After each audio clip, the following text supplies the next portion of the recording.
Welcome back to Simply Southern and another edition of Rural Roundup. Now, you don't have to be a meteorologist to know it's dry here in Alabama. At the end of October, drought covered 90% of the state, with the most extreme conditions in the southwest and the northeast. That's made it tough for cattle farmers, foresters, and peanut growers. With little to no new grass growing, cattle farmers have had to start feeding their animals hay up to a month earlier than normal. They also weren't able to harvest as much hay, and the ground has been too hard to plant seeds such as rye, which would have provided grass to graze during the winter. To assist cattle and other livestock farmers, the Alabama Department of Agriculture and Industry has an online hay directory. Users can register to list hay that's for sale or simply use the directory to discover what's available. The department has also worked with the Alabama Department of Transportation to waive permit fees for hauling hay. Haulers are still required to apply for the permits, though, and must comply with all requirements. For more information on hay permits, contact ALDOT at 800-499-2782. In response to the drought, the Alabama Forestry Commission has issued fire alerts. Until significant rainfall improves conditions, the Commission is restricting burn permits. As a reminder, anyone who burns a field, grassland, or woodland without a permit may be subject to prosecution for committing a Class B misdemeanor. For the most up-to-date map of burn restrictions, visit forestry.alabama.gov. The heat and dry weather have also negatively impacted peanuts. According to early estimates from the U.S. Department of Agriculture, peanut yields per acre will be 10 to 15% lower than last year, making it the lowest yield since at least 2014. Plus, peanut farmers are harvesting a much lower quality than usual, which means the value of the crop has substantially decreased. If you live in Livingston or attended the University of West Alabama, it's a given. You know about Diamond Jim's and Mrs. Donna's. And now the rest of the state has reason to come check out this Sumter County culinary gem. Owned by Jim and Donna Dial, the restaurant's ribeye recently won the 2023 title of Bama's Best Beef in a contest sponsored by the Alabama Cattlemen's Association. Runner-up in the contest was another ribeye from Old Jen's Steakhouse in Section in Jackson County. For more details on the contest, read the Alabama Cattleman magazine online at bamabeef.org. If you know a high school senior or college student, it might sound crazy, but it's already time to start applying for scholarships for the 2024-2025 academic year. Students studying at any technical school, college, or university in Alabama can apply for the Alfa Foundation scholarship. Every year, 100 hardworking students are rewarded with $1,000 scholarships through the program.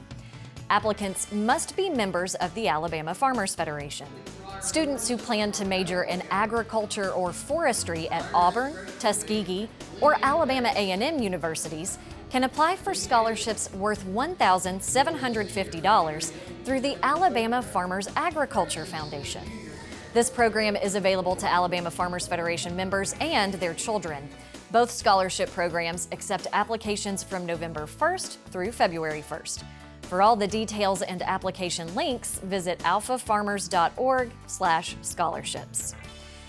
Peaches aren't a piece on a chessboard, but they are a delicious addition to a chess pie.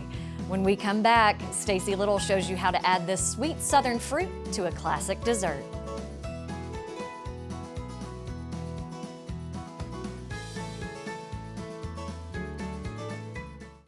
Do you like to eat fish? What about vegetables? What if I told you you could grow both at the same time in your own backyard using an innovative type of agriculture called aquaponics? Hi, my name is David Klein, and I'm an aquaculture specialist with the Alabama Cooperative Extension System. Today I'd like to invite you to take a fresh look at an old form of agriculture.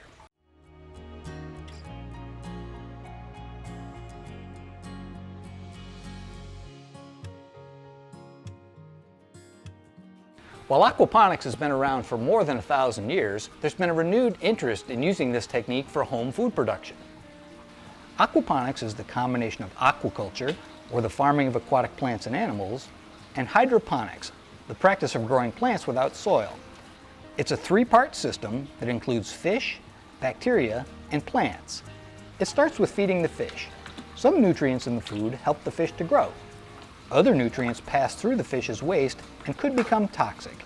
But helpful bacteria convert this potentially harmful waste into a nutrient-rich fertilizer for the plants and creates a filter to clean the water. Incorporating pea gravel or another inert substrate provides an anchor for the plant roots and lots of surface area for the beneficial bacteria to grow.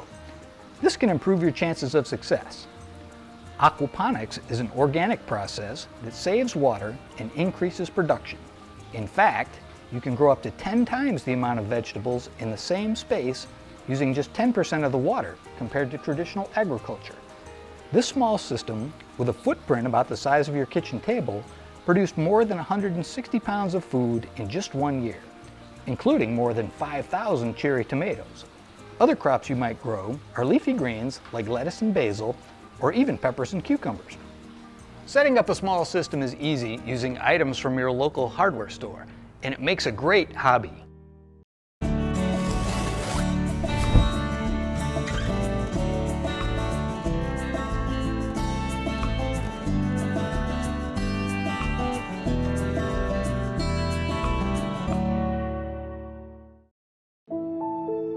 What we eat, what we wear.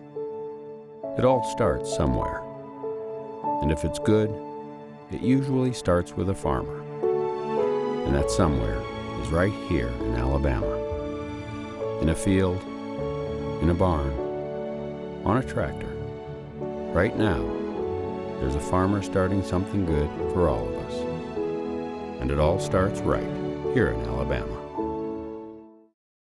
There's no such thing as downtime when you own a farm. This is your land. You tend it and try to get the most from it, no matter the weather or time of day. It's been that way for generations. And for generations, your local quality co-op store has been there for you, with a full range of agriculture supplies and services, from feed to fertilizer, seed to grain storage, and the right hardware for any application. You'll always find what you need, plus friendly, knowledgeable advice at your local quality co-op store. There's one near you. For more Simply Southern, follow us on social media. And while you're online, visit our website, simplysouthern.tv.net. Simply Southern continues in a moment. Sweet Grown Alabama, we just saw it as such an amazing platform to be able to market for farmers and small Alabama businesses. Being a niche producer, a commercial mushroom laboratory, it's very important that we kind of get the word out about who we are. And Sweet Grown has been monumental in helping us do that. I think just support your local community, your neighbor. That's the backbone. Discover what's growing in your neck of the woods at sweetgrownalabama.org.